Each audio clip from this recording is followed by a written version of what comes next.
다음으로는 제목을 갖다가 6월의 푸르름 속에 햇빛보다 빛난 신흥의 의다, 약간 문학적인 표현을 썼습니다만 이런 제목을 가지고 제가 발표를 하겠습니다. 저는 좌장으로서 이러한 것들을 사양을 했는데 극구 권하기 때문에 참여를 하게 되었습니다. 한일 국교 정상화 반대 시위에 관한 이야기입니다. 1965년이죠. 저는 그때 직접 참여를 했었습니다만은 기록을 남기지 않아서 상당히 두려운 마음도 있습니다.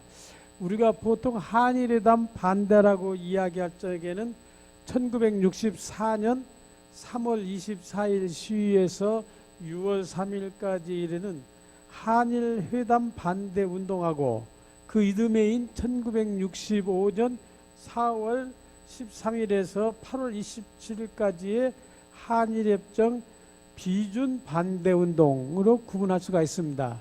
이 둘을 합쳐서 그러니까 1964년과 65년에 있었던 일련의 것들을 우리는 한일회담 반대 시위, 반대 운동이라고 이야기를 합니다. 5.16이 일어나고 난 뒤에 박정희 정권은 가장 큰 목적이 어떤 경제 개발에 두게 되지요. 그 혁명 공약이라고 하는 것도 보면은 경제 개발에 가장 중점을 두는데 우선 돈이 있어야 되기 때문에 일본과 회담을 빠르게 적극적으로 서두르게 됩니다. 그런데 미국도 이러한 그 박정희 정권의 태도에 적극적으로 호응을 해서 한일 회담이 빨리 이루어지도록 권하고 있습니다. 왜냐하면은 미국의 입장에서는 미국과 한국과 일본을 묶어서 반공연맹을 형성하려고 했던 것이죠. 또 일본의 입장에서는 또 찬성을 하게 되는 것은 당시에 한국을 일본의 어떤 경제권의 하위에 넣고 함께 가려고 하는 의도를 가지고 있었기 때문에 그런 것들은 있었습니다. 그런데 이 삼국 가운데에서 한국이 가장 적극적으로 한일회담에 나서고 있었는데 그 내용에는 일본이 침략한 그 식민지 지배라든가 또는 그런 것들을 사죄하는 내용이 들어가 있지 않았고 또 종군 위안부 문제라든가 원폭 피해자의 문제 또는 살리로 끌려간 강제 징집된 자들에 대한 문제들이 빠져 있었습니다. 뿐만 아니라 독도의 영유권이라든가 약탈 문화재의 반환 문제 그런 것들이 구체적으로 언급되어 있지를 않았습니다. 또한 청구권 문제라든가 어업 문제 등에서도 한국 측의 지나친 양보가 국내에서 크게 논란이 되었습니다. 당시 박정희 정권은 어떻게 했었든지 우선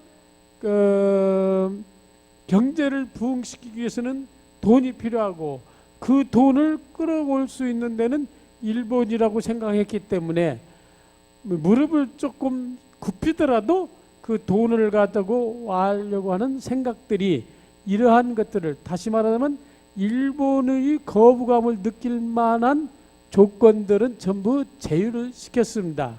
그러나 그 당시에 국민 감정이라고 하는 것은 일본에 대해서만은 우리가 굽혀서는 안 된다 하는 생각을 했습니다. 그 당시에도 어떤 운동 경기가 일어나도 일본에만은 져서는 안 된다라는 그런 의식이 있을 정도의 시대였습니다.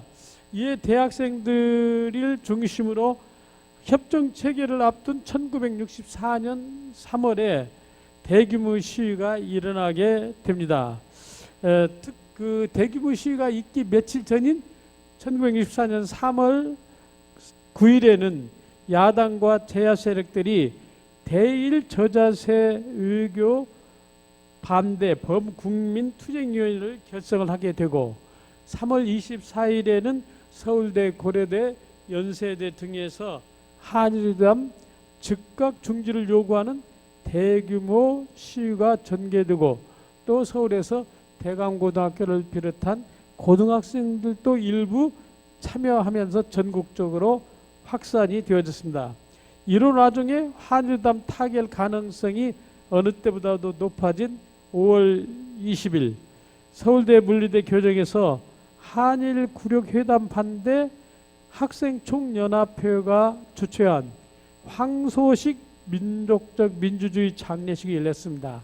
말하자면은 그 공화당에서 황소가 그 상징으로 되어 있는데 밀어붙이는 그런 국민의 의견과 반하는 것에 대해서 밀어붙이는 것에 대한 민족적 민주주의 장례식이 열리게 됩니다. 학생들은 선언문을 통해서 반의세, 반독재, 반매판의 민족 정신과 민족 자립의 중요성을 강조하고 5.16 군사 정변이 4.19 혁명을 부정하는 것이라고 규정을 하게 됩니다. 1964년 한일협정 반대운동은 반정부 투쟁의 성격을 강하게 띠기 시작했습니다. 앞서 이야기한 그 황소식 한일회담 반대에 대한 그런 것을 이유로서 그 반정부 투쟁의 성격을 띠게 됩니다. 전국 31개 대학 학생회는 난국 타개 학생 대책위원회를 결성하고 5월 25일과 26일 각 대학별로 난국 타개 골계대를 가지게 됩니다. 한일협정 반대운동은 그해 6월 3일에 절정에 달했는데 이걸 보통 우리는 6.3 항쟁이라고 이야기를 합니다. 학생들은 주로 박정권 하야 악덕재벌 처단, 학원 사찰 중지, 여야 정계급 반성 촉구, 부정부패 원흉 처단 등의 구유를 외치게 됩니다. 이렇게 되자 박정희 정부는 미국 주 동의 아래 6월 3일 서울시 일원의 비상계엄령을 선포하고 학원과 언론을 대대적으로 탄압을 하게 됩니다. 그러나 결국 1965년 그 이듬해지요. 65년 2월 15일 한일 양국은 한일 기본 조약에 합의를 하게 됩니다. 그리고 4월 3일에 그 협약하고 난 한 두 달 뒤에 4월 3일에는 청구권, 제1 한인의 법적 지위 등 3개 현안을 일괄 타결하고 각각 협정에 조인을 하게 됩니다. 이 협정에 조인이 되고 나니까 야당과 학생들은 4월 13일 대규모 가드 시위를 전개하게 됩니다. 그런데 이 시위에서 부상을 당한 동국대 학생이었던 김중배가 15일 밤 사망을 하면서 시위는 더욱 격화가 되고 이에 박정희 정부는 시위 격화를 막고자 16일 오후 휴교령을 지시하게 됩니다. 1965년 6월 한일협정 정식 조인이 가까워지자 시위는 다시 격화가 되었습니다. 특히 단식농성은 한일협정 조인 저지를 위한 최후 수단으로 각 대학에 파급이 되었습니다. 그리고 조인일인 6월 22일에는 서울, 인천, 부산, 대구 등에서 시위가 전개되었습니다. 협정 체결 이후에 한일협정 비준 반대 운동에는 학생과 야당 외에도 대학 교수, 개신교 목사, 또 예비역 장성, 법조인, 여성계 인사 등 두루 참여를 하게 됐습니다. 이렇게 한미일 3국의 이해관계에 따라 1965년 한일 양국은 6월 22일에 도쿄에서 한일 양국의 국교에 관한 조약, 기본 조약을 조인함으로써 수교를 하게 되었습니다. 그러니까 1945년 해방이 되고 난 뒤에 일본과 관계가 없었던 것이 1965년 6월 22일에 다시 수교를 하게 됐다는 이야기입니다. 한일협정 조인 이후에는 학생들의 시위는 계속되었으나 6월 말 방학에 모든 대학을 확대되면서 일단 잦아들었습니다.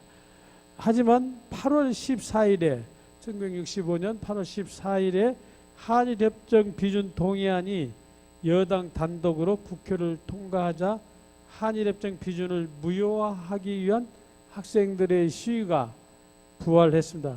특히 모든 학교가 개강한 8월 23일 시위 규모는 더욱 커져 6.3 항쟁 이후, 그러니까 그 이전 64년도에 6.3 항쟁 이후 사라진 박정희 정부 타도 구호를 다시 외치게 됩니다. 지금까지가 대체적으로 우리가 말하는 한일 회담에 대한 개괄적인 이야기입니다. 한일 회담이 어떻게 해서 일어나게 되고 한일 회담에 왜 그러한 시위가 있게 됐는가 하는 것들의 개괄적인 이야기입니다. 실질적으로 오늘 저에게 주어진 테마인 우리 신흥학교의 한일회담 반대 시위는 어떻게 진행이 되었는가 하는 것을 말씀을 드리겠습니다. 1965년 6월에 전국적으로 협정 조인을 반대하는 시위가 벌어지고 있던 때였습니다. 전국적으로 학생들은 대학생들이 주로 일어나고 있었고 고등학생들은 그때 크게 일어나지를 않았습니다. 고등학생들은 여름방학이 끝나고 개학한 후에 8월에 접어들어서 나서게 됐습니다. 앞서 이야기한 대로 휴교령이 내려지고 여름방학이 들어가고 해서 시위가 잠잠해지고 여름방학이 끝나고 난 8월에 가서 적극적으로 이런 시위가 일어났다는 이야기입니다. 그런데 우리 신흥 학생들은 6월에 서울의 대학들과 거의 같은 시기에 나서게 되었다는데 큰 의의가 있다고 저는 개인적으로 생각을 합니다. 그러니까 다른 지역의 고등학생들이 방학이 끝난 8월 이후에 이런 시위에 참여했다면 우리 신흥 학생들은 그 6월에 방학 이전에 이미 여기에 가담했다는 것이 되겠습니다.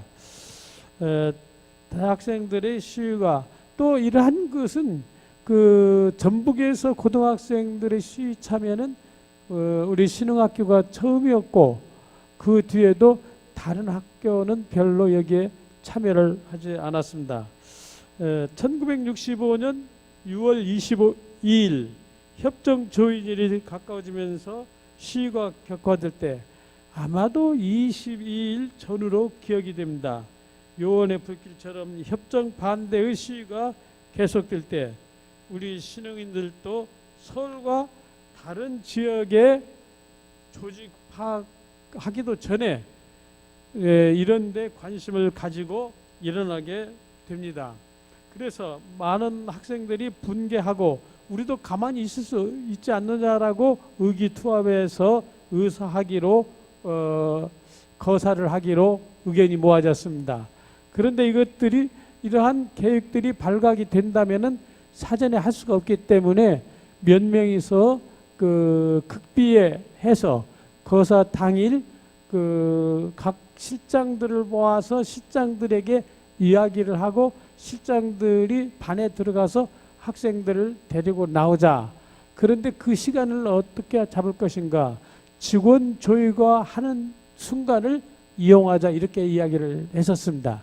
그래서 직원 조의가 일어날 때 일어난다는 말이 이상하죠. 직원 조의가 시작될 때에 학생들은 각 복도에 나와 서 있던 실장들한테 연락을 하고 실장들은 교실에 들어가서 학생들을 동원해 가지고 뛰쳐나와서 교문으로 줄다름 쳐서 가게 됐습니다. 그때 교문은 지금 교문하고는 조금 다르죠. 줄다름치게 됐습니다. 그때 직원 조의를 하다 말고 이 양교감 선생님께서 운동장을 가로질러서 뛰어나와 가지고 교문 앞에, 학생들은 지금 교문 앞에까지 막 다다르고 있습니다. 그때 제일 앞장서 있던 저에게 이야기하기를, 나정우 방학 바로 시킬 거니까 나가지 마 이렇게 이야기를 했습니다. 그래서 저는 대답하기를, 우리가 방학 때문에 이 일을 하는 것입니까 하고 학생들과 더불어서 나가서 서문교회를 거쳐서 골목을 거쳐 가지고 중앙동으로 내닫게 됩니다. 스크럼을 짜고 한일단 반대라고는 구호를 외치면서, 당시까지만 하더라도 학생들한테는 3.1절이라든가 광복절의 의미를 되새기고 있었고, 적어도 일본에만은 저자세나 굴욕을 당해서 안 된다는 생각들이 있었기 때문에 이런 것들이 있었습니다.